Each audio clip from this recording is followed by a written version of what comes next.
A cursed zombie takeout, properly manipulated, can be a sharp tool.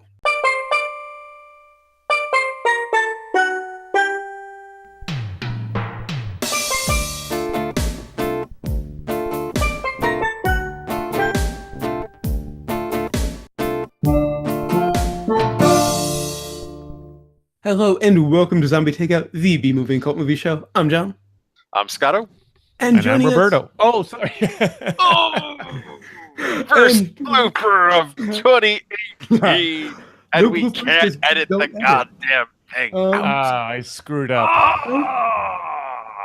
And as Thank you, know, Roberto, because I'm ready to just completely drive this off the cliff. Further proof that we don't rehearse this stuff at all. Joining us from a pot of casts, Roberto Suarez.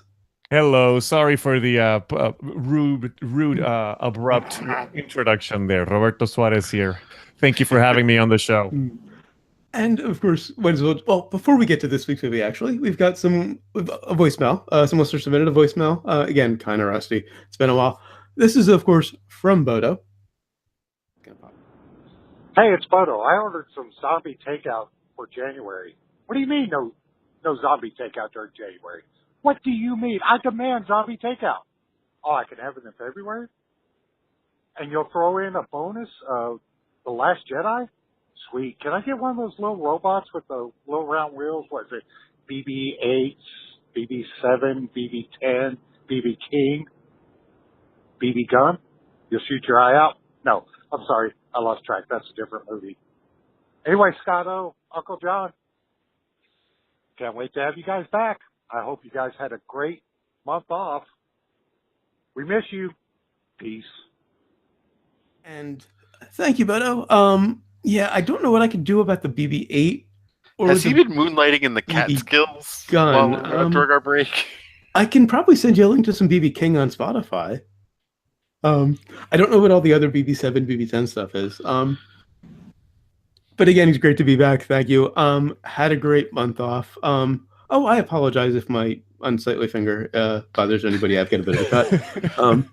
What are you talking about? No, I've got a bit of a cut on my finger.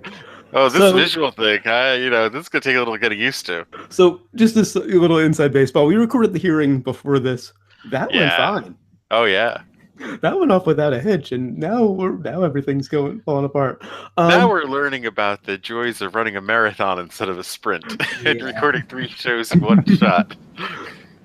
And anyway, on to this. But anyway, great to be back. Had a great month off. Kind of forgot how to format my notes today.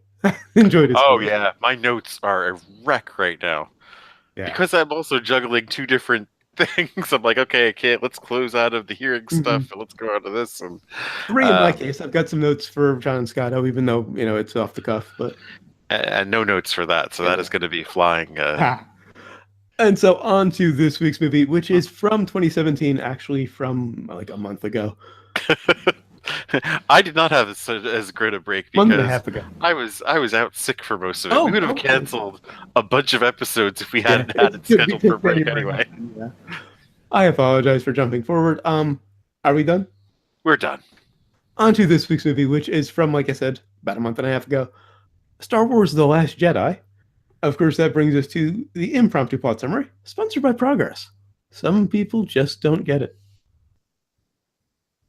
I will defer to you, Scotto. You'll go next. And also brought to you by Fanboy Expectations. Just leave the movie making to the pros, okay? Mm-hmm. And lastly, sponsored by One Direction, because Star Destroyers only fly in one direction. Are you saying the First Order is a boy band? Well, they could be. They might as well be the ones piloting the damn thing, given how inept they were at chasing down the rebel fleet. I can imagine Hux with some interesting facial hair. All right, so this is my time, huh? All right, let's see. We pretty much pick up where we left off from the Force Awakens, which I really need to go back and see all of. Yeah, I was meant to revisit that and Rogue One, but I didn't. Rogue One, not so much. I mean, because of Well, that's a different trilogy. yeah, continuity, not necessarily, but just in terms of the new movies. I had in my head thinking that the end of Force Awakens, he had begun training her. And No. it wasn't until tonight where I looked up just to see, I gotta see that last scene. And it's really just her handing him his lightsaber, and that was it. And she doesn't even hand it to him. She just holds it out. Yeah. So yeah, I had this picture in my head that they did this, Highlander thing at the top of the hill, where he's training her or whatever. And apparently that never happened. So I don't know what kind of drugs I've been doing over the past few years. It may have been that there was some early footage early on, shortly after the release of The Force Awakens, already showing Rian Johnson at least photographs of those scenes. So it could be that some of that got mixed up with your recollection of the ending of the first movie. And there's that infamous picture of Daisy Ridley giving Luke, or I should say Mark Hamill, a Yoda-style piggyback ride. Right. So they never did any training whatsoever. I'm just misremembering that. Yeah. There were no... Okay. She just holds it out, and they go to credits. All right. And he made how much money from that? Yeah. Anyway, well... He earned it this time. Yeah, it's good to be the Mark Hamill. All right, so... I'm trying to remember where we pick up. We pick up, well... Luke doesn't really want to train her. Well, first off, we pick up with the evacuation before we do. Ah, okay. We're at Hoth. I mean, we're at the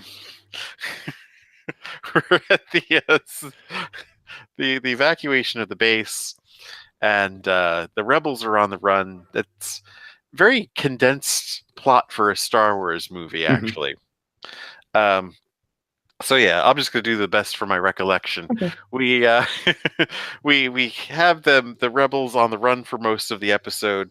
They evacuate one place to get chased into space from for a while through the other, and they need to, of course, get to safety. But really, of course, the whole crux of the movie here is that's sort of a distraction from the main thing, and that's, of course, Rey. Who is she? Why does she know the Force so easily? And is she going to be trained as a Jedi from Luke? Well, the A story is really a ticking clock and a way to make it the second act. Right, and to of course pry them from their training like they did with Luke on Dagobah, or else Luke would have been fully trained and would have come back and ended the movie very abruptly. Part of it was also, I think, to establish Poe's character and kind of the growth he can do during the movie, because he's the one who kind of sets up that scene in the beginning where the attack with the bombers goes awry, and even though they destroy one ship, they end up losing their whole bombing group. So then later on, it allows for his character to evolve a little bit by learning that to be so impulsive. Impulsive can have negative consequences. Right. It's kind of like these two messages running through, but I guess that'll be something we'll get to after this plot summary is mercifully done.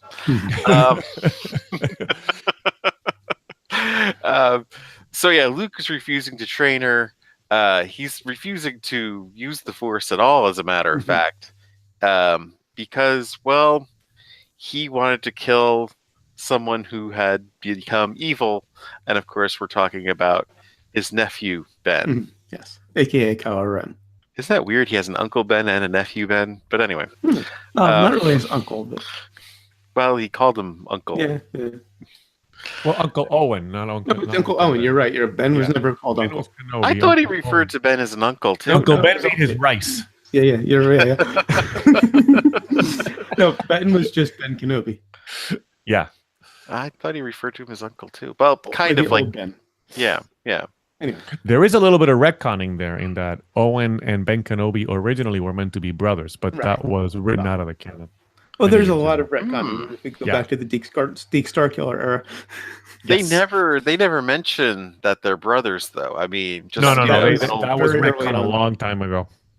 In fact, Owen to be off the subject a little bit, but Owen, just refers to that wizard as a crazy man. Doesn't seem like something he would characterize as a brotherly comment. Yeah. No, it was retconned back at the time of the original trilogy. But anyway, the weird dynamic, though, of course, is between Rey and Ren, who are somehow linked. Although I don't know if I believe necessarily why they're linked. Of course, it was Snoke who said that he's the one that linked them together to give them this bond, which kind of sounds a little Wile E. Coyote to me. Especially if they do it after he's killed. Well, yeah. Right. Well, yeah. Wouldn't the link been broken after they kill him? Which, of course, I mean, spoilers, guys, if you haven't seen it already. We're gonna spoil the hell out of this. Well, yeah. It's not even in theaters anymore, so you're on your own, man. And it's a second act. You know how it's gonna go. Yeah. Well, he had a lot of surprises in this one, didn't he? Oh, true. So anyway, the two talk and chat. They meet up at Snoke's throne room, and wow, it really just Snoke's plan really just goes to shit very quickly here, and they had a choice. He had a chance to join Rey, but he instead insisting on going out on his own, and the rebels, of course, need help, so she goes to help them, and he goes to destroy them. And there's also a third subplot with Finn and Rose. Yeah, the very controversial excursion. Yes. To Canto Bight. They go looking for a code breaker so they can break into a Star Destroyer to disable this tracker that's been tracking them through hyperspace rather. Instead, they just went to a castle with a Grail-shaped beacon coder. Yeah, and, exactly. Yeah. All right, so hilarity ensues. Hilarity ensues. We got our Hoth scene again, and only this time it's in Salt, and Luke returns for the final act. Luke returns for the final act, and some really epic rocket lifting. Yes, hilarity ensues. And the ship, of course, opens on a classic, planet with a ship. And then they bring in the Dreadnought, which is probably my new favorite Star Wars vehicle. It's this huge destroyer with these cannons on it. Is this the first time we've seen the Dreadnought? Because I thought in a movie, at least, it may have been mentioned in the expanded universe.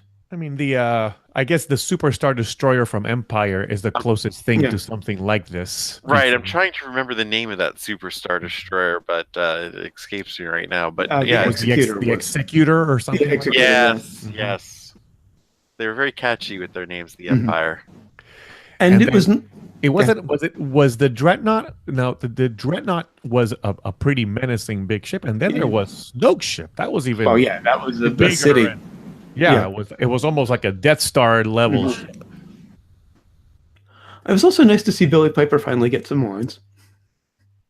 Carrie Fisher's daughter had no lines in the last one. She's got a few lines in this one. Yeah. And then we get to what I've very aptly heard described as the litmus test of the movie.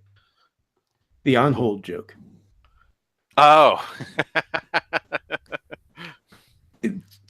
Generally, if you like that joke, you'll like the movie. If you don't, you won't.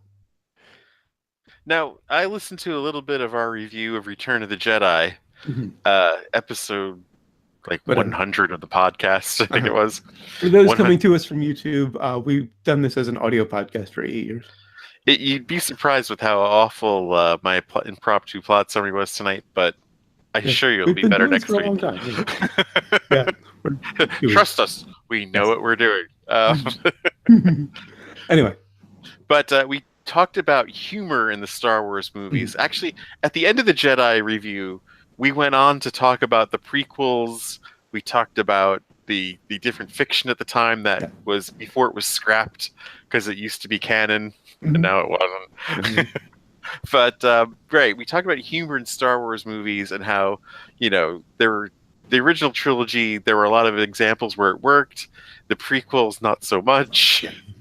And here, this definitely worked. I I thought. think so too. I liked it. I mean, To me, I'm sorry, John. Go ahead and finish your it's thought. a little jarring. It's a little odd to hear an on hold reference. Well, he doesn't say he's on hold. I think a lot of people mistook that. He said he was holding for Snoke. Right. Yeah. For Hux. And to me, and I did watch Force Awakens the day before I went to see Last Jedi, so I wanted to come into it, with as fresh a mind as possible. But the opening scene of Force Awakens, when early on in the movie, Kylo Ren captures Poe, he also pulls a similar kind of joke. So to me, it was totally in character. When Kylo Ren has Poe kneeling on the ground, and Poe is like, "So who goes first? I go first, or you go first?" Yeah, I remember that now. Oh yeah, you're right. Very similar kind of humor. So to me, it was right in line with what had already been established. I did not make that did not seem jarring to me because of what we knew of Poe in the prior film. Yeah. And it's also akin to Han Solo exactly talking to them, on the Death Star. You're like, I'm fine. How are you? I was gonna say, how are you? We're all fine here. How are you? Negative. We're all okay here. How are you? Yeah. So or fly casual. It's very much in line with Hanjo. Right. Very much so. So to me, it seemed fine. Yeah. Also, by the way, BB-8 delivers the "I had a bad feeling." I've got a bad feeling about this. That's right. I had to find that after the fact. I was like, it's very odd that no one said it. Kind of.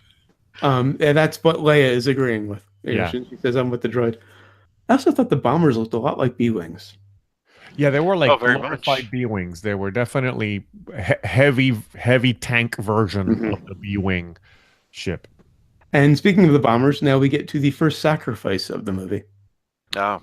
And all of the sacrifices fit in with a line Rose had toward the end about how we need to save what we love instead of fighting what we hate. Paige, her sister, is one of the bombers, and there's a malfunction with the doors, and she sacrifices herself to take out the Dreadnought. Yeah. And it's very much to save everybody else because the Dreadnought is targeting the main cruiser. But I don't know. He was going to sacrifice himself to save his friends as well. So I'm not. I get what she's saying, that we need maybe a little less of the sacrificing of ourselves, but they are at war. Well, he doesn't talk about sacrifice. He says we have to save what we love instead of fighting what we hate. Yeah. But we'll get to the Finn's attempted sacrifice later. Right. It does seem to kind of contradict what she's saying a little bit, but it was also kind of futile. That thing would have taken him out, and it wouldn't have. No matter what. I don't think that cannon would have dented. On to my first little slight criticism. I do think Hux was a little too slapstick. What? Hux, the main Imperial. Oh. Yeah, is it Brendan Gleeson? Yeah, I think that's who it was. Yeah, he just felt a little too overtly comedic to me. Yeah, but that's been a problem with the character since the previous movie. Again, okay. The other one previous, when he gives the speech prior to the launching of the giganto cannon that they have in The Force Awakens, it's borderline, Dr. Evil type of the way he delivers the speech. I mean, it's not meant to be, but I don't know if it's just the way he enunciates. Or if there is actually some intent to try to make him somewhat ridiculous in the way, but he's no Grand Moff Tarkin. He doesn't have that gravitas of a Tarkin. He's definitely more almost of a Hitler-like caricature. The way that he is kind of yelling and professing his feelings about the Empire. He kind of feels to me like something from a Mel Brooks movie. Well, I think a lot of this, and this is what a lot of fanboys just absolutely despise about this, is that the bad guys aren't supposed to be badasses. True. They are wannabes. They are playing dress up. Both of them. Point. It's And it's also the thing that people hated about the turn of Anakin Skywalker from the prequels, Right. from Darth Vader in the original trilogy, Mhm. was that, well, Darth Vader's this badass. That's why they loved Rogue One, because wow, he's just mowing down all these people. Mhm. And Lucas was like, no, you're kind of supposed to feel sorry for the guy because he's this loser stuck in a tank, pretty much. Right. Yeah. And I'm wondering if at some point that what they were trying to establish was that after the destruction of the Empire in the original trilogy, the leadership void led to a lot of these wannabes who maybe are Right. people who are way out of their league trying to fill in the void of these, leaders that they know from their past. And so they're kind of just barely treading, but they've never really made a point to establish that. Yeah. Now on to another thing that the fanboys hate that is one of my favorite things about the movie. Old bitter Luke. I think one of the problems I have with Luke in this is that it feels like he was misused. I don't have a problem with him being like bitter about it and old, but I think in both of these films they've misused the original cast. Okay. How could he have been used better, do you think? Well, if you're gonna give someone a death scene, give them a death scene. Oh well. he got about as much as he actually got more than Alec Guinness got. And he basically I disagree. Wait a minute. In terms of the actual death scene, I mean, Alec got. Oh no, they both got a big battle. I mean, his duel was better than Alec Guinness. Alec Guinness, shit got real in that movie. I mean, everything was just like, oh yeah, we're just waltzing into the Death Star and we're getting out of there, and then all of a sudden it's like, whoa, wait a minute. Someone just fucking killed Gandalf. Right. I mean, it's just like this whole moment where everybody just like freaks out and Right. that scene ups the stakes for Star Wars in a way. Like at that moment you realize, wait a second, the good guys can die too. We up until that point, like Scotto's saying, it feels like it's just this adventure and they're just having almost having a good time escaping the Death Star. Into and then fly boy, exactly. But then when Ben gets killed, you're like, wait a second, any of these guys could die. This is not a fun romp. This is a dangerous situation. And it changes the entire tone of the film after that. Then it becomes this World War II. Okay, we're going to take the bombing run. I mean, even after the planet got blown up in the beginning, it still didn't have like a the real context of what was going on.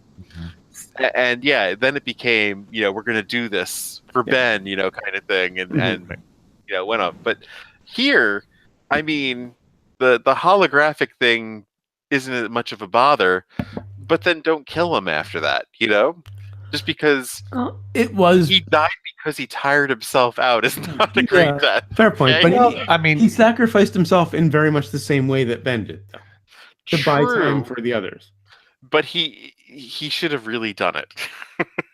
Right. I guess the issue, and I think similar to what Scott, this was one of my problems with the movie, is that to me, the sacrifice would have been just as valid had he been there physically in person. You could have had Luke actually appear, the real Luke, which in that planet.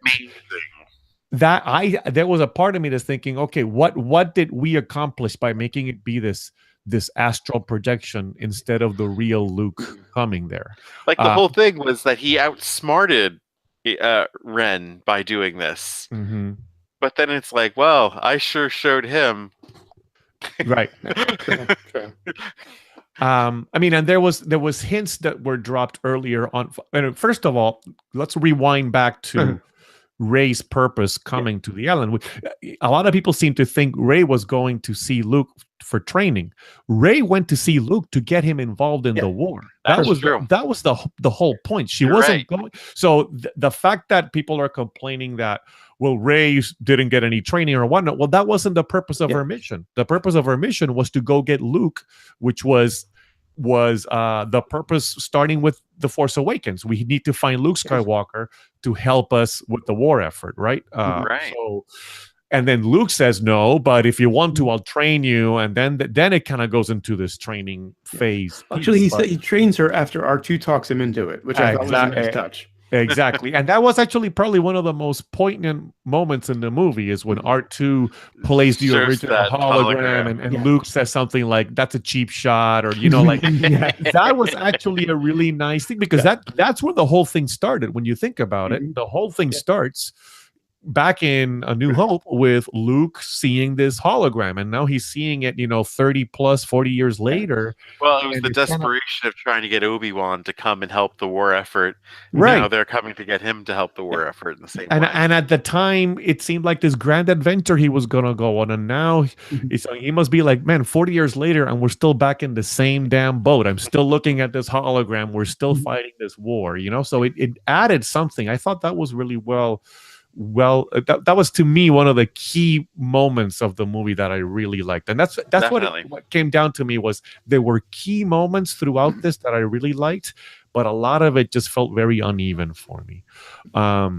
So then going back to what we said about Luke and your concerns about the way he was characterized or some of the stuff he did, I just thought there were opportunities to make some really cool callbacks to the originals.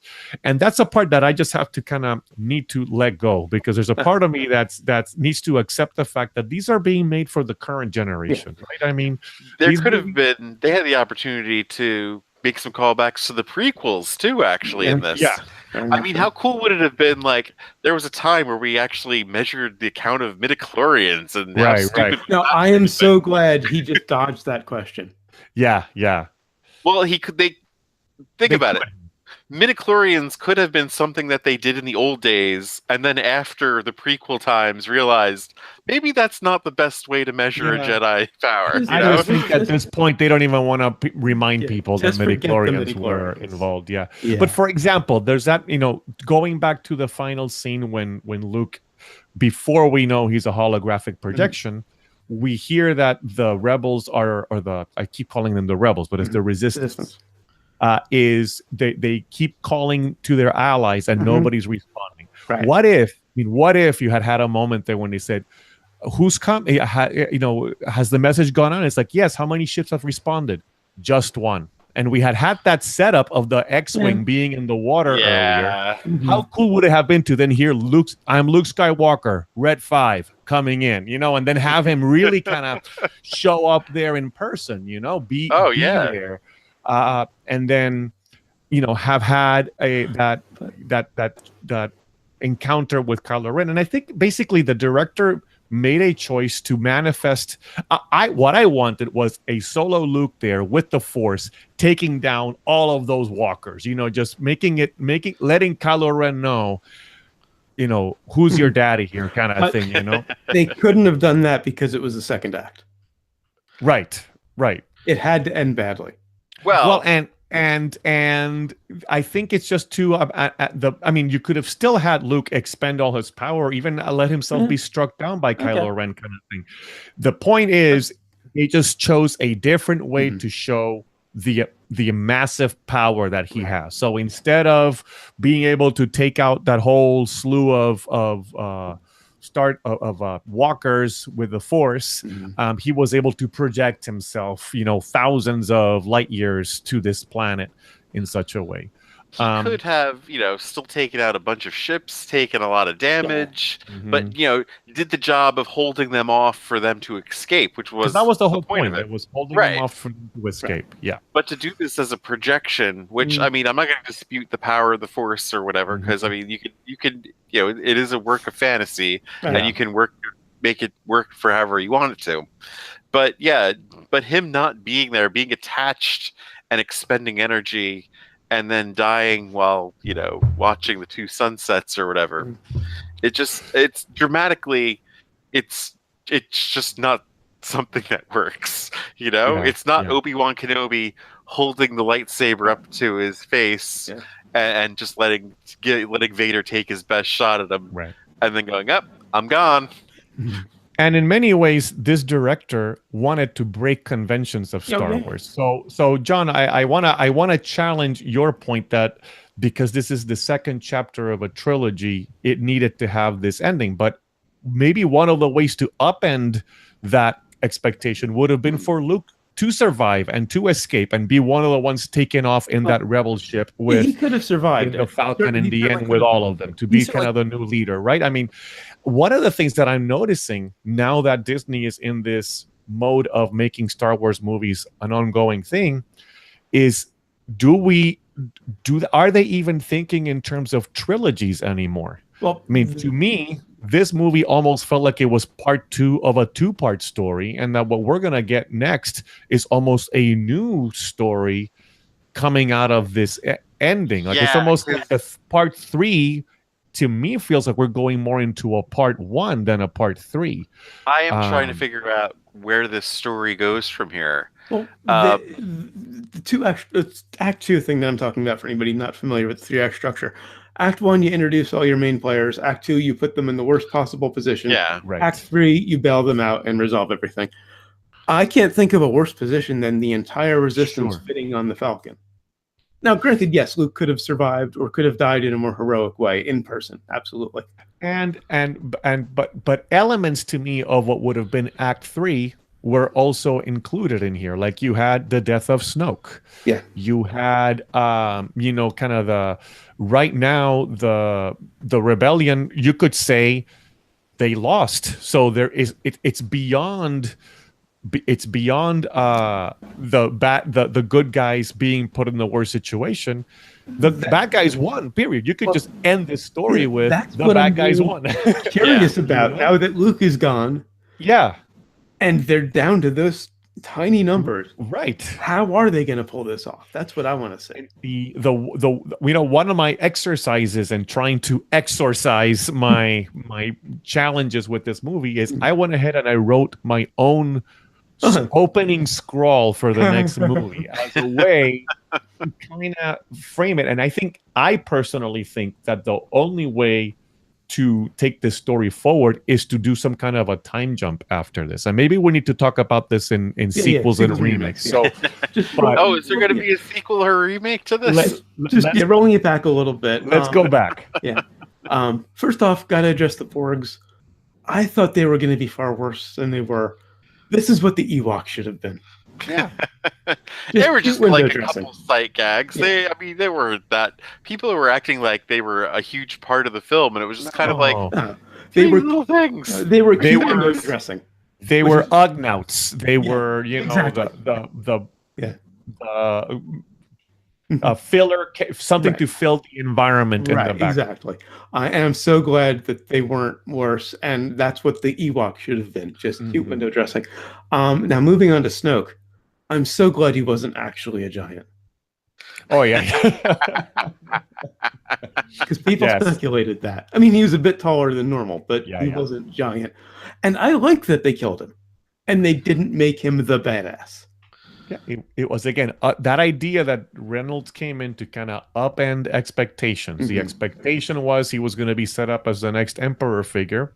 He's telling us here, no, he's not where the story is going. And in a way, I appreciate it. In another way, I think it kind of pigeonholes them. I don't know where they're going to go from here, but that might be where you're forced to make some creative decisions. Well, now Ren is, Kylo Ben, whatever you want to call him, is taking over.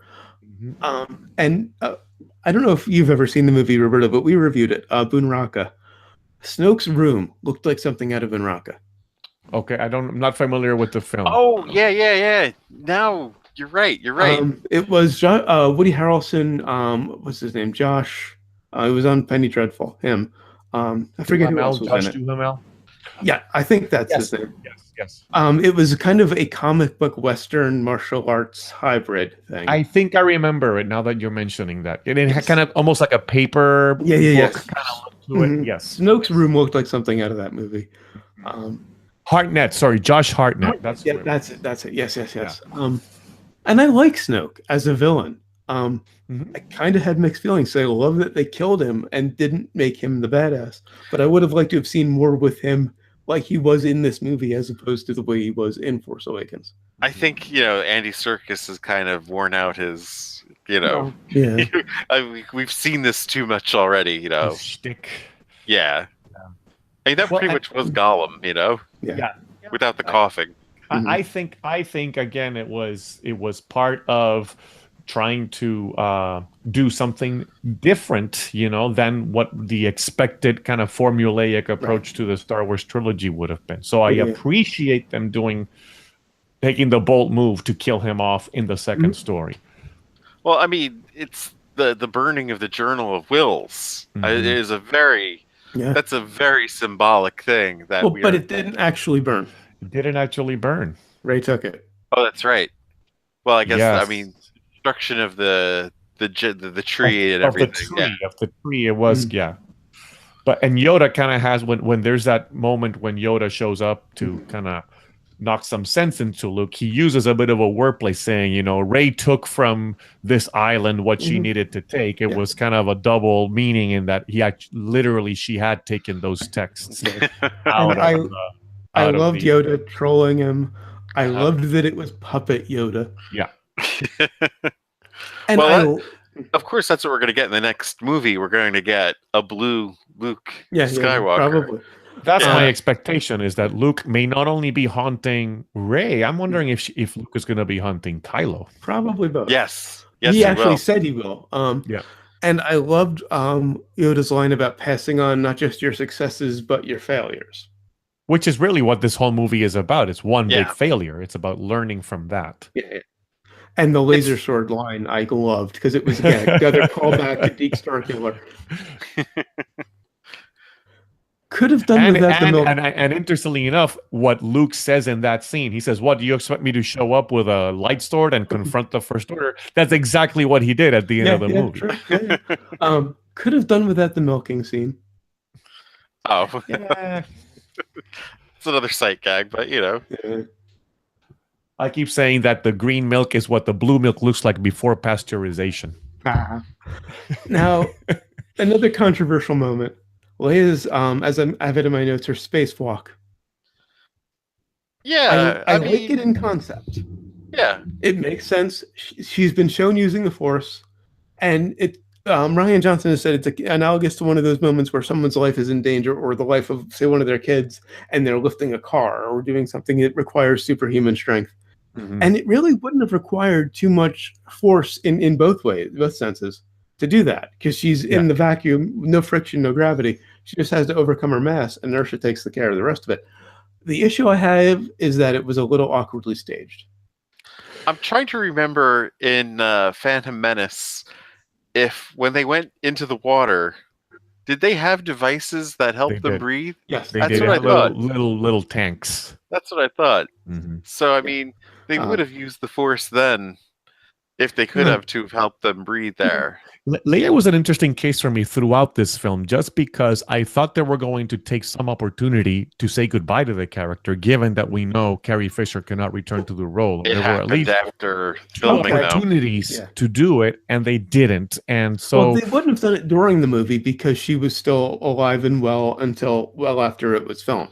Yeah, which is the reason why they kept everything as it was. They had something planned for her for the final act. And my understanding was that just as Han was sacrificed in the first movie, Luke would have been sacrificed in this one, and Leia would have been the sacrifice of the third film. And we talked about Han's death in the review of Force Awakens, but yeah, I was never happy with that.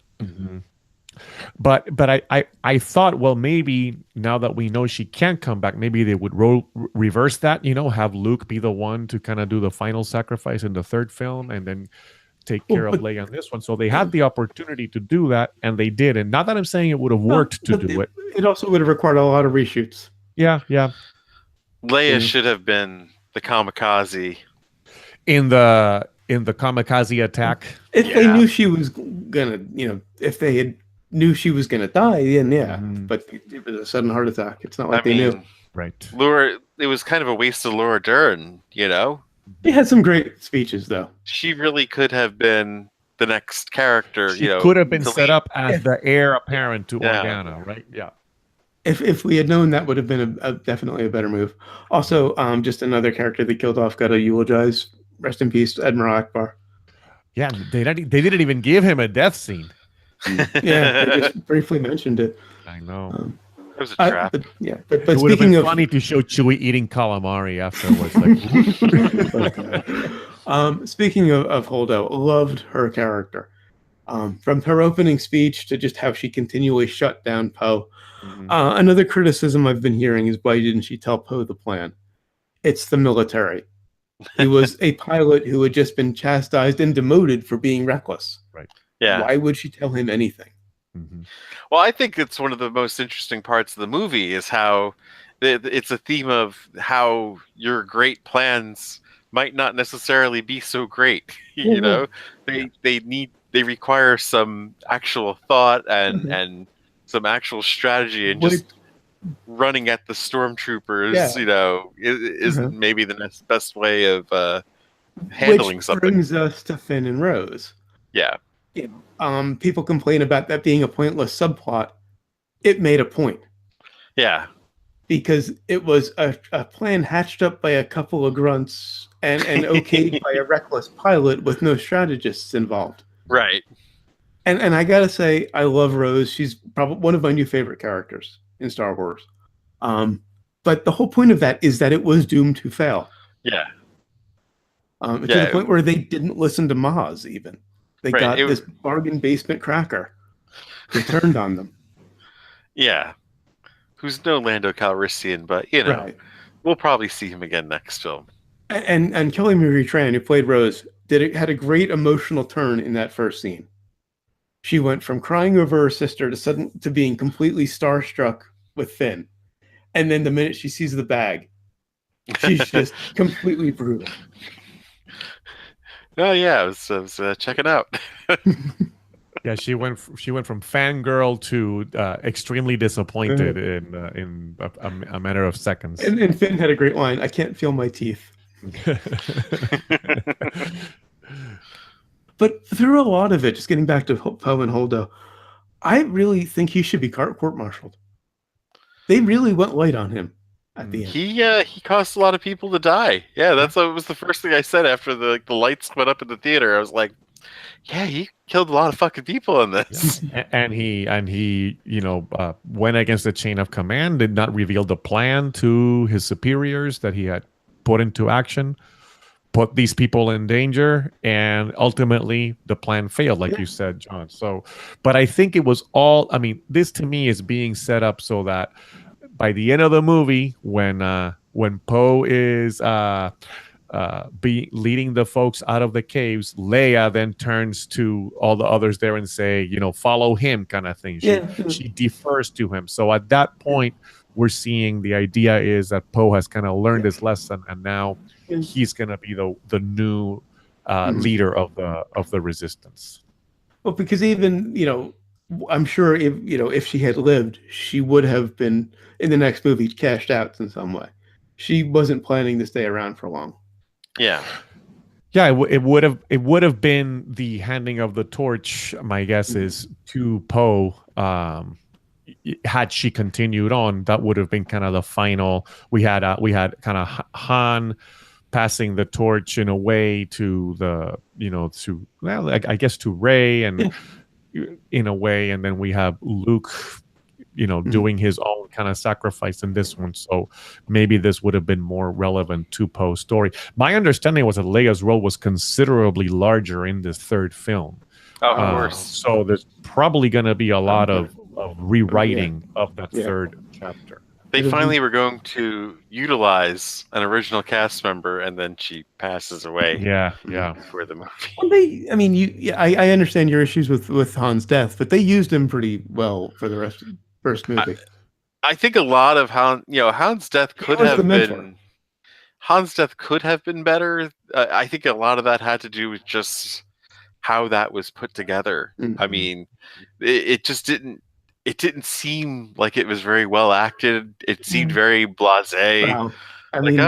Harrison Ford just wanted out at that point. And he wanted out. I think part of it, too, is that we don't know how much of behind-the-scenes stuff was playing into this as well. Right. I compare it to the scene in JFK where Kevin Costner finds out about the Kennedy assassination, and his reaction is just, Oh no. I suspect, and I've never heard confirmation, but judging from every time Star Wars has come up in an interview, I suspect Han was pure senioritis in that movie.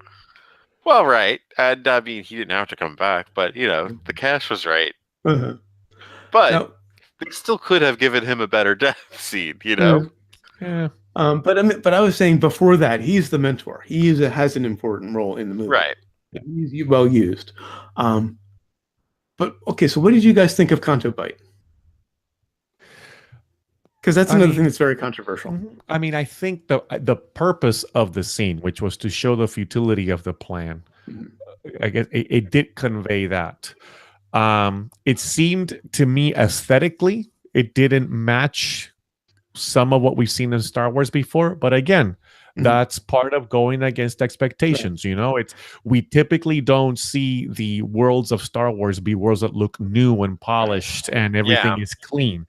So it was kind of against that. And this idea that there are people who profit from war. I mean, it's a very interesting concept to bring into the Star Wars films, even showing us that they were profiting from both sides of the conflict. So I think those nuggets were valuable. The piece that did not work for me so much was at the end of the movie, we come back to Canto Bite for the final scene. Yeah. And that final moment to me was not particularly meaningful because I did not have a particular attachment to the characters that we met in those scenes early on. I actually just noticed today watching the movie that he used the Force in that scene. Yes. He used as the Force. Yeah, the whole point is to kind of establish that there are, Force-sensitive people around there listening to the legends of Luke Skywalker and others, learning about this, and that the future, there is hope for the future kind of thing, right? Which again gives this a very final kind of chapter to it, feel to it. But because that was not a particularly strong character to me, or didn't really have any attachment. He was a random kid during those Canto Bite scenes. Bringing him back in the end as the way to kind of close the film in that scene of hope for the future, it just kind of did not work for me that well. Now, I mean, the wartime profiteering, of course, that fits in perfectly with the original trilogy and what Lucas was really getting at with Vietnam and the original trilogy. But this whole nonsense that anybody can use the Force without any training whatsoever that they're introducing in this, it kind of runs against a lot of the themes of the movie itself. But Luke used the Force without getting trained. How did he take out the Womp Rats? Yeah. That was the Well, Force. and Anakin. I mean, Anakin was established in the prequels that nobody.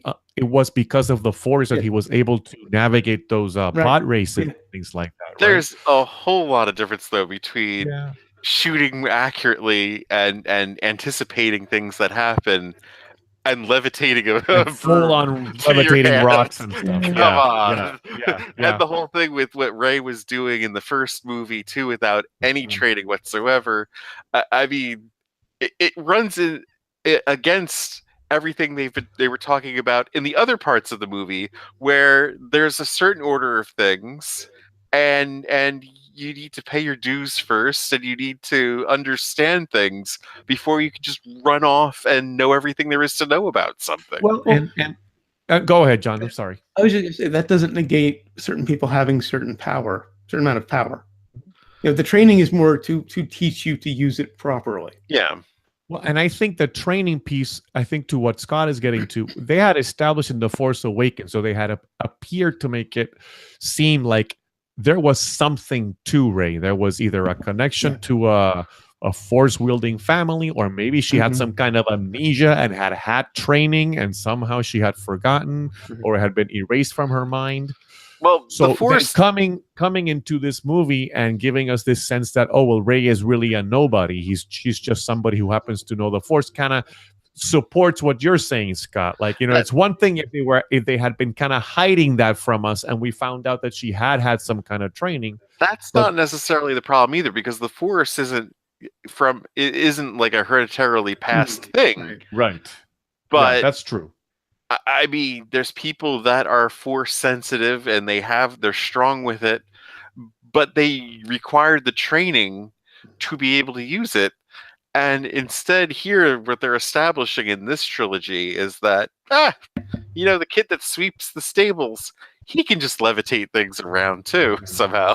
Fair That's point. just a lot of nonsense. There's also another theory about Rey. Now, I was hoping she would maybe be related to Obi-Wan. Right. Turns out she's not related to anybody. I kind of like that they went in that direction. They Yeah, cut it from the dynasty. Right. Sure. But there's another theory that that has been growing on me, that she's a clone of Luke. It would explain how Maz got the lightsaber. And if you look at young Mark Hamill at that age, and compared to Daisy Ridley, she could be his daughter. There is That's a very not a strong bad idea. Well, and there is precedent for that in some expanded universe stories. That was something that happened where there were attempts to clone Luke or clone other Jedi. What if she's a clone of Anakin? And the fact that she was in Force Awakens, there's this establishing pieces like the saber calling to her and her hearing Yoda and Obi-Wan and stuff.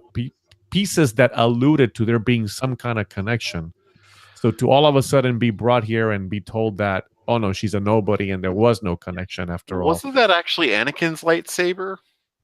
It was Anakin's saber, but it was the one that Luke held until it was lost in Empire. The kid got this family heirloom and then fucking just loses it in a battle, But it was, it was Anakin's first. Yes. Right. And maybe that could be why she had the flashbacks when she touched it. Maybe because she's Anakin, perhaps. It would also explain the Hall of Mirrors when she went into the cave. Yeah, that was a very nice. I thought that was a cool scene. It was a cool scene, but it's very ambiguous. Yeah.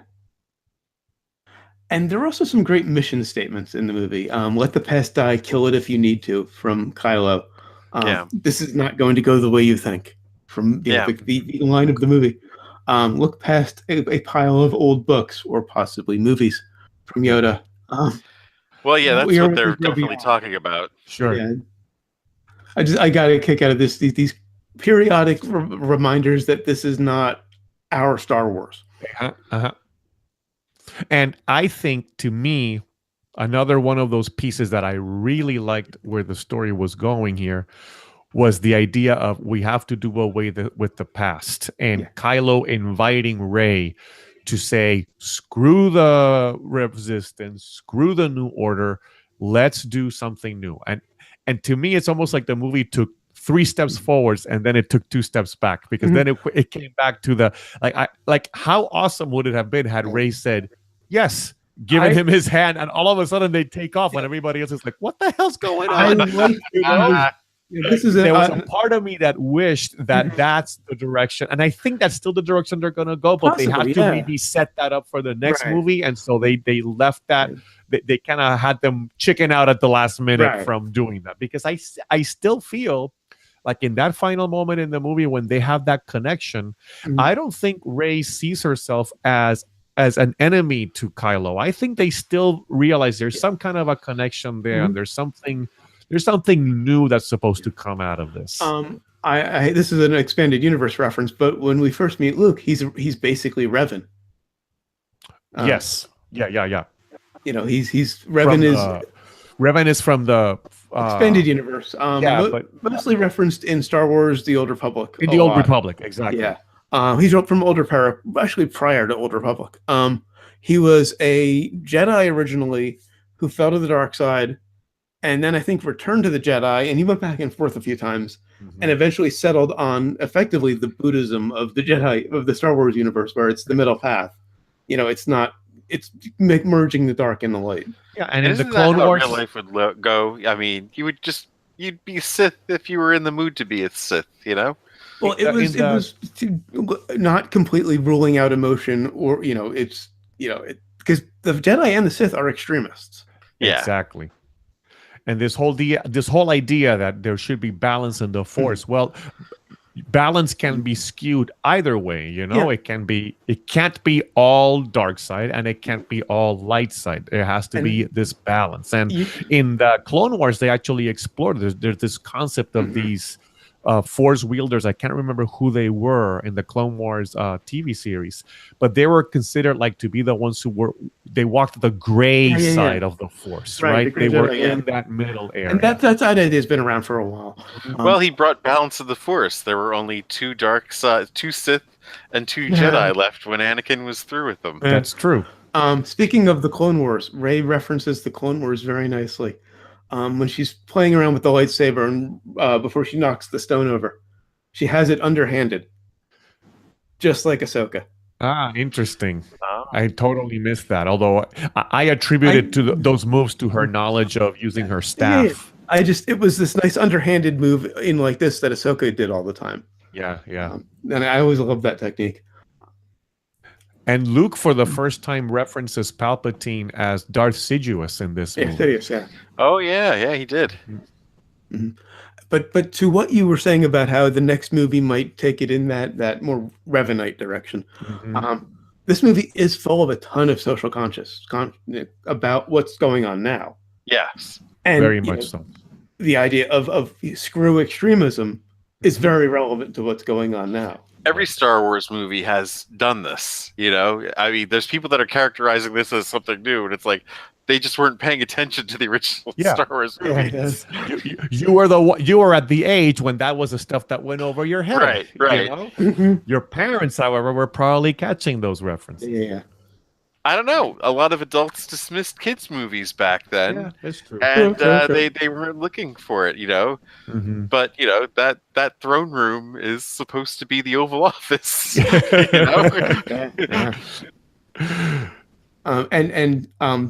ride up to the throne room with Rey and Kylo completely mirrors Jedi. Love that. Very much so. Yeah, when I say the throne room being the Oval Office, I'm talking about the throne room in Jedi. Yeah. But also in this one. And I love it. It's not a set designed like it, Well, not in set design. You're right. Right, the set design with the round windows and stuff. Oh, that was true. that was all like a space age version of the Oval Office that Lucas was going for. And I love that Snoke was taken down while he was monologuing. Yes.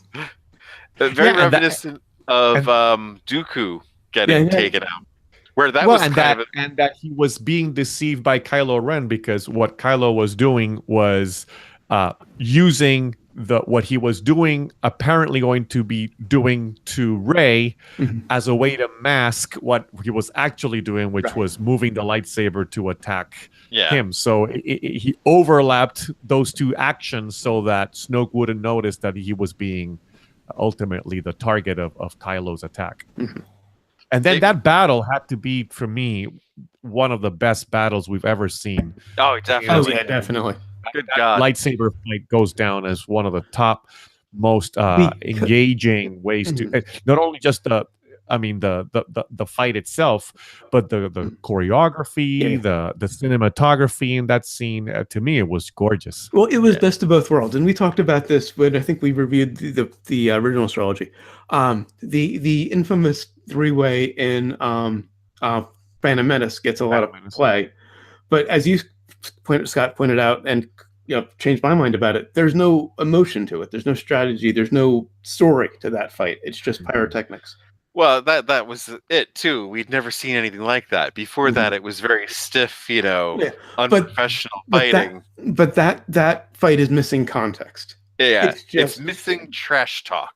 Yeah, in the original trilogy, you had the battle of wits, the battle of the mind, to try to bait out someone and to get them to make a mistake.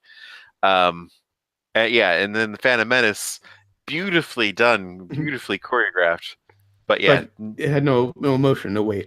And it doesn't make sense that they wouldn't. Why wouldn't they try to press Darth Maul to find out who he is, to try to get him to spill more information about where he's from and what? It didn't make any sense that they would just silently sit there. This one had both. It had emotional weight and it had amazing choreography. Yes. Finally, I mean, my one complaint about Force Awakens was that there was no visual scene that really stuck with me from Force Awakens, where this one had some amazing things that I'm like, I could see this again, like right away. And yeah, the throne room scene was definitely one of them. Mhm. Yeah. Now, I'm starting to wonder if Phasma is supposed to be a running joke. Oh, Because she shows up, she gets punked out in minutes, she comes back, she gets punked out in minutes. Yeah. I'm expecting that to happen in 9 I'm again. totally expecting her to show up in the next movie, burnt and scarred and messed up, and again, maybe finally gets killed in the third one or something. I don't know. I but thought she was done in this actually, and I thought it was very anticlimactic too. Yeah, and maybe and if she is done, then that's fine too. Yeah. But it seems like at this point they're almost making it like an inside joke about Boba Fett in a way. Like, you want these characters to kind of show up, but all we're gonna do is kind of make a mockery out of them every time. Phasma is very much a Boba Fett sort of character in the sense that everybody saw that armor and fell in love. Looks cool, without knowing anything about the character. And probably the expanded universe has way more interesting stories to tell about her than if there is she herself. I mean, there's been comic books and there's been new novels that have come out in the new expanded universe about Phasma that give you way more interesting stories than anything we're ever going to see on film. And that's the problem. There could have been a good storyline there, unlike Boba Fett, which, I mean, so he's a bounty hunter looking for a pirate. That there's nothing really compelling about that. Well, he has some good stories in the expanded universe again. Oh, sure, but it all stems from the fact that he looked badass. Yeah. Right. But this actually had a story, a history between the two characters. Yeah. One being the superior of the other, and one, being a renegade, and it just seems like another lost opportunity. That maybe instead of the fool's errand that they ran, could have been spent a little bit more with that. Yeah. Or I kept thinking that maybe the way that they were tracking the ship was that Phasma was aborted somehow. That she, so she was some kind of a spy inside that ship, and so that would have been an interesting setup there. I mean, there were all sorts of different interesting ways that they could have gone with that. But again, I'm not the director, so I don't get to make those calls. And I have to say, I like the sand speeders, as I'm calling them, at the end. Those salt speeders. Yeah, salt speeders. That's it. Yeah. Not to be confused with saltpeter. We see a decrepit vehicle in Star Wars. Yeah. We've never seen that because of Lucas's vehicle fetish. All the vehicles have to be cool. Now we see one that's really run down and decrepit, doing this really cool thing with the red sand, and it was just a great change of pace. And Poe in that scene also orders Finn to do what Leia ordered him to do at the beginning. So that was a great twist on, basically pushing Finn or Poe into a leadership position. Into the leadership role, exactly. Having to make the tough decision to retreat, which is not what he wanted to do earlier on in the film. Yeah. And I liked Rose's attempted sacrifice, I'll call it. It doesn't have to be a big heroic thing because it fit the character. You mean Rose or Finn? Rose. I mean, Rose's her attempted sacrifice to save Finn. Okay. Maybe it didn't fit with what she said per se, but it fit the character. Sure. Given her feelings for Finn, that is something she would have done. It just made sense. And also, Poe had another almost never tell me the odds moment there. That's true. 3PO is rattling off the odds and just shut up. Yeah. And 3PO, I think, knew something was off about Luke. And I think my understanding is that Leia too. Leia, kind of knew that wasn't really Luke. But the minute he walked in, you knew something was wrong because where did he find just for men on the island? He's all dyed and trimmed, and I mean, he looked the way he looked in the flashbacks with Kylo, so you can tell that he was trying to present himself to Kylo the way Kylo remembered him. Exactly. And people were claiming that that's not something Luke would have done with the mishap with Kylo when he was going to kill him. He briefly fell to the dark side, just like he did in the fight in Jedi. With Vader, yeah. And I think it's part of the complexity of the character. To me, I mean, he's not a god. I mean, part of what this story is telling you, and they're all telling you, we are just people trying to make to survive this thing. He's flawed, just like anybody else, and so he had a moment of failure, and it led to these consequences. Whether it could have been staged better or not, that's fine. But he had a vision that this kid was going to grow up to be Hitler. You know, right. Is it really a moment of weakness that he might have saved like a few million lives, perhaps? I mean, I think the point was that he realized I can approach this differently, right? I don't have to kill him to make him good. You know, I did this with my father already. I turned my father to the light side again, but unfortunately there wasn't the conversation after that, right? It just blew up, and I loved that Ren's version basically was correct. Interestingly enough, because we did not get more background on Snoke, we don't know to what extent Snoke had already influenced Kylo Ren at this point. Like, there's Luke said missing out there. Luke said that Snoke had basically taken him over. We don't know. Right. But we don't know. All right, so I think that pretty much sums up the movie. On sequels and remakes? On the sequels and remakes. There's going to be a sequel, right? Yeah, obviously Episode 9. Well, this year we have the Han Solo movie, which they just released a trailer for. And it comes out in May. It's the first movie in these whole new series of movies that's not going to come out in the winter time. That's nice. And I can't wait to see Donald Glover as is Donald Glover? Yeah. As No, what's his name? What's this? I know him as Childish Gambino. Yeah. But yeah, Childish Gambino.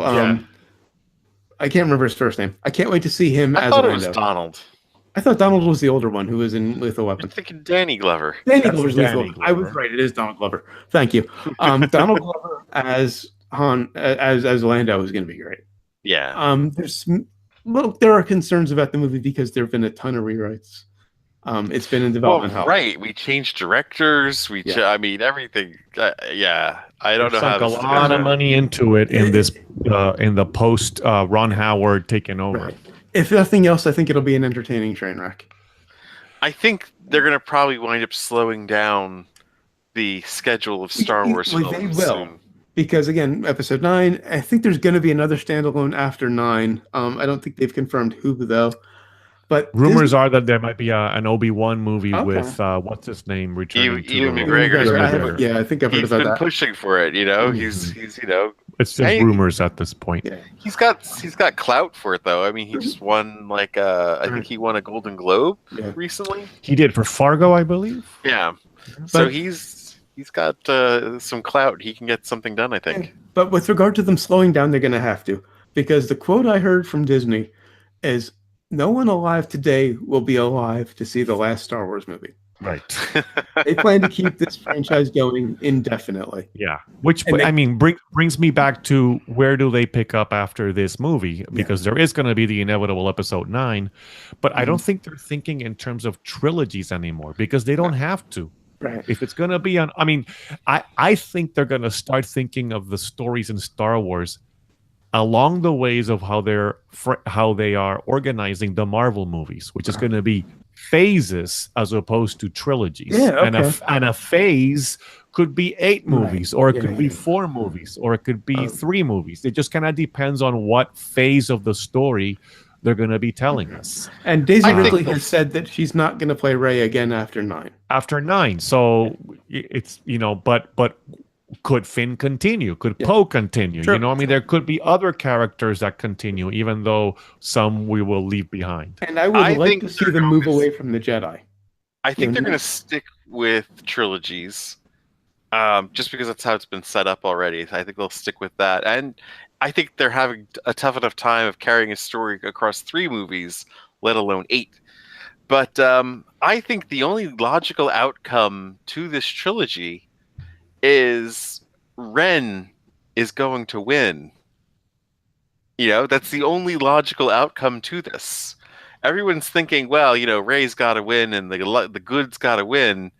but that's not necessarily how a Star Wars trilogy ends. I mean, the They are prequels were all breaking about preconceptions. But they're breaking exactly, and that's the thing. I think what we might witness at the end of this episode 9 is the beginning of something new, not the end of a trilogy. Yeah. Again, I referenced this earlier that I was trying to figure out how to start this new movie, and my ideas for how I would start is, first of all, I would time jump it. I would go 10 years into the future, where we have spent the last 10 years in the Outer Rim rebuilding the rebellion. Uh-huh.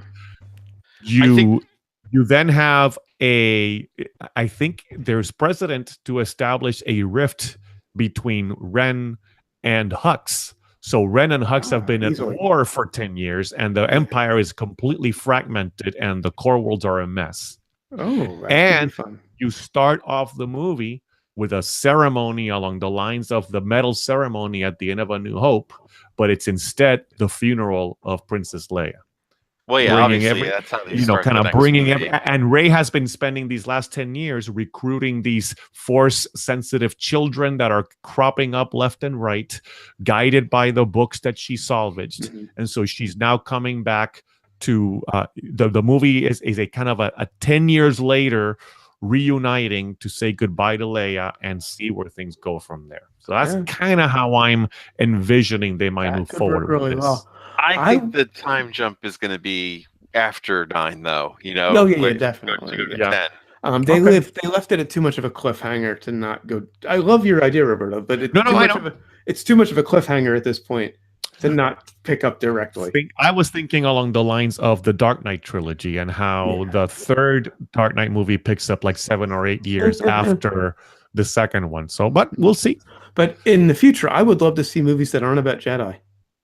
And that's why I believe one of the assignments or one of the projects that are out there is a new trilogy helmed strictly by Rian Johnson. I think he's going to direct the first one and write and produce the last 2. And the idea is that it's going to be completely divorced from everything else we know in the Star Wars universe. Like the live action series that they have been planning for 20 years. Whether that's going to be the underworld of the Star Wars universe, whether it's going to be just adventures with rogues and heroes that have nothing connected to the Force. The solo movie's not going to have any Jedi in it because I mean, Obi-Wan's the first Jedi Solo had seen, and who knows how he long. didn't believe in the Jedi before then. Right. And I think it's going to follow the mold of Rogue One, right? Where people are aware of the existence of the Force, but it's not necessarily something that's going to be a major key It's a myth, or at least that was Han's perception of it. It's a myth. Right. That when he says "May the Force be with you" in New Hope towards the end, that's the first time he's ever said it, of course. And it was kind of a pleasantry, just to kind of patch things up with Luke because he was bailing on them. Attaboy, guys, go get him. Okie religions and ancient weapons. Yeah. Now, one thing to say about the trailer for Han Solo, they released 2 trailers. There was a teaser that came out with the Super Bowl, and then a more complete trailer that came out today. And the teaser did not include much Han Solo footage at all. The trailer does. And I think one of the complaints I've been hearing, people saying, well, he doesn't look or sound like Harrison Ford. And this is a damned if you do, damned if you don't kind of thing, because people are going to complain if you are just like Harrison Ford, because you're like, oh, you're just trying to imitate Harrison Ford. It should be something more original. Or they're going to complain if you're not like Harrison Ford. They're going to say, oh, he doesn't sound like him. So, I mean, I think you're just going to have to kind of, I think the best thing is to have a performance that is unique to this actor and hopefully works for the story that they're going to tell. But you have to kind of separate from trying to, Harrison Ford is 70 plus years old. He can't play he can't play Han Solo anymore. Right. So on the brains, playing Indiana Jones. Yeah. On the brains. On the brains. You've taken me down a little bit. You've talked me down a bit, but I still really like it. I'm going to go 4.5. I've been stuck between 4 and 4.5 for a long time now, but I'm going to go 4.5 because, I mean, the kamikaze scene, the throne room. I mean, there's so much to this movie that I would actually recommend it to someone who wasn't even a Star Wars fan. So yeah, 4.5. All right, Roberto. And I probably, when I initially saw it, would have given it a 3.5. But now, after some time and seeing it a second time and having discussions, I would go 4. All right, and what have we learned? Maybe doing 3 shows in one night's a rough thing. And I learned that porgs get everywhere. They're tribbles with eyes. Yeah. And I've learned that there's no matter what, Disney's still gonna make a bucket load of money out of these movies. Oh, Yeah. Yeah. How about like the article from Forbes, like, oh, it's only grossed $500 million. Exactly. Are you guys fucking serious? Come on. Yeah, no matter what, you can have all that hatred in the universe or whatever. They're just gonna rake it in. All right, so until 2 weeks from now, because we're taking next week off because Scott's Yes. traveling, when we'll be reviewing What We Do in the Shadows with a special guest. This time it'll be Jen Miller returning. Cool. Until then, well, I have to revise my end of show pattern. I'll just say go to zombietakeout.com for this show. Go to johnandscotto.com for everything else. It's got links to our YouTube channel, all of our social media, everything. I'll play with the voicemail number. I'll see what I want to do there. You should have visual credits. You know, it's like the same thing I was saying about Critical Role. Some titles in the end. Yeah, just have some titles. Yeah, maybe. Yeah. Anyway, until 2 weeks from now, always remember, never forget, wherever you go in life, there you are. There you are.